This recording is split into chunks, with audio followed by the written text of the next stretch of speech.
ओम नमः शिवाय। तो आइए रसपान करते हैं श्रावण माह महात्म्य का 10वां अध्याय, जिसमें श्रावण मास में शनिवार को किए जाने वाले कृत्यों का वर्णन है।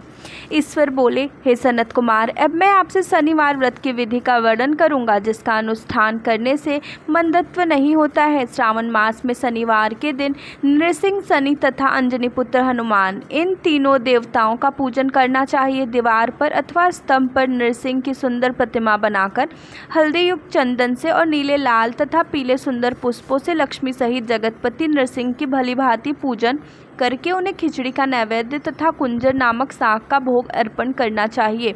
उसी को स्वयं भी खाना चाहिए और ब्राह्मणों को भी खिलाना चाहिए। तिल का तेल तथा घृत स्नान भगवान नरसिंह को प्रिय है। शनिवार के दिन तिल सभी कार्यों के लिए प्रशस्त है। शनिवार के दिन तिल के तेल से ब्राह्मणों तथा सुवासिनी स्त्रियों को उपटन लगाना चाहिए तथा कुटुंब सहित स्वयं भी संपूर्ण शरीर में तेल लगाकर स्नान करना चाहिए तथा उड़द का भोजन ग्रहण करना चाहिए। इससे भगवान नृसिंह प्रसन्न होते हैं।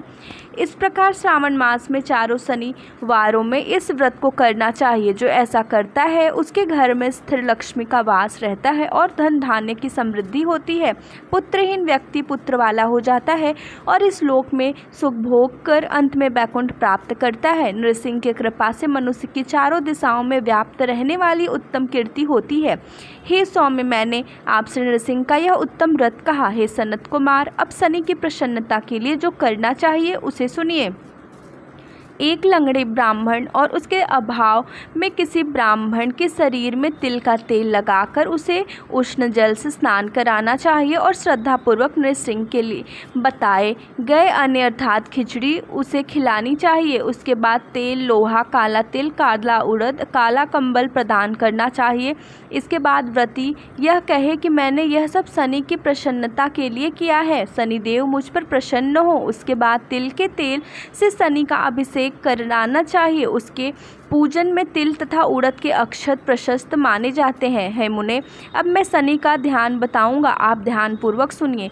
शनैश्चर कृष्ण वर्ण वाले, मैं मंद गति वाले हैं, काश्यप गोत्र वाले हैं, सौराष्ट्र देश में पैदा हुए हैं, सूर्य पुत्र हैं, वर देने वाले हैं, दंड के समान आकार वाले मंडल में स्थित हैं, इंद्र नील मणितुल्य क्रांति वाले हैं, हाथों में धनुष बाण त्रिशूल धारण किए हुए हैं, गेंद पर आरूढ़ है, यम इनके अधिदेवता हैं, ब्रह्मा इनके प्रत्यधिदेव देवता हैं। ये कस्तूरी, अगुरु का गंध तथा गुग्गुल का धूप ग्रहण करते हैं। इन्हें खिचड़ी प्रिय है। इस प्रकार ध्यान की विधि कही गई है। इनके पूजन के लिए लौहमयी सुंदर प्रतिमा बनानी चाहिए। हे द्विज श्रेष्ठ, इनके निमित्त की गई पूजा में कृष्ण अर्थात काली वस्तु का दान करना चाहिए।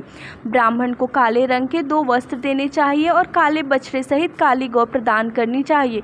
विधि पूर्वक पूजा करके इस प्रकार प्रार्थना तथा स्तुति करनी चाहिए। आराधना से संतुष्ट होकर जिन्होंने नष्ट राज्य वाले राजा नील को उनका महान राज्य पुनः प्रदान कर दिया, वे शनिदेव मुझ पर प्रसन्न हो।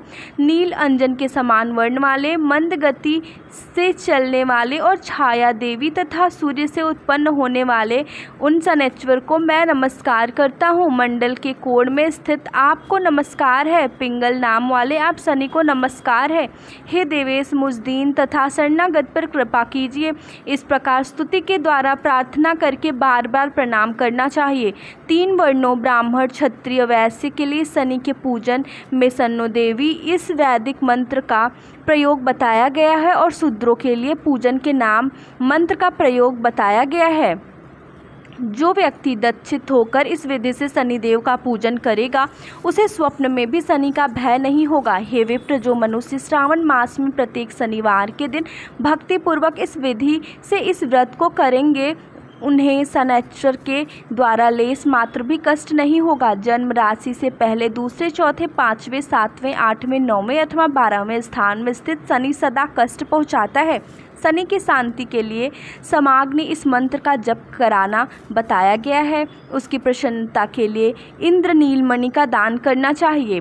हे सनत कुमार, इसके बाद मैं हनुमान जी की प्रसन्नता के लिए विधि का वर्णन करूंगा। हनुमान जी की प्रसन्नता के लिए श्रावण मास में शनिवार को रुद्र मंत्र के द्वारा तेल से उनका अभिषेक करना चाहिए। तेल में मिश्रित सिंदूर का लेप उन्हें समर्पित करना चाहिए। जमा कुसुम की मालाओं से, आग धतूर की मालाओं से, मंदार पुष्प की मालाओं से, बटक बड़ का पेड़ के नैवेद्य से तथा अन्य उपचारों से भी यथाविधि अपने सामर्थ्य अनुसार श्रद्धा भक्ति से युक्त होकर अंजनी पुत्र हनुमान जी की पूजा करनी चाहिए। इसके बाद बुद्धिमान को चाहिए कि हनुमान जी की प्रसन्नता के लिए उनके 12 नामों का जप करे। हनुमान, अंजनी सुन, वायुपुत्र, महाबल, रामेष्ट, फाल्गुन सखा, पिंगाक्ष, अमित विक्रम, उदधिक्रमण, सीता शोक विनाशक, लक्ष्मण प्राणदाता और दशग्रीव वध पढ़ा। ये 12 नाम है। जो मनुष्य प्रातःकाल उठकर इन 12 नामों को पढ़ता है उनका अमंगल नहीं होता और उसे सभी संपदा सुलभ प्राप्त हो जाती है। इस प्रकार श्रावण मास में शनिवार के दिन वायुपुत्र हनुमान जी की आराधना करके मनुष्य वज्रतुल्य शरीर वाला, निरोग तथा बलवान हो जाता है। अंजनी पुत्र की कृपा से वह कार्य करने में वेगवान तथा बुद्धि वैभव से युक्त हो जाता है। उसके बाद शत्रु नष्ट हो जाते हैं, मित्रों की वृद्धि होती है, वह वीर्यशाली तथा कीर्तिमान हो जाता है। यदि साधक हनुमान जी के मंदिर में हनुमान कवच का पाठ करे तो वह अणिमा आदि 8 सिद्धियों का स्वामित्व प्राप्त कर लेता है और यक्ष, राक्षस तथा बेताल उसे देखते ही कंपित तथा भयभीत होकर वेगपूर्वक 10 दिशाओं में भाग जाते हैं।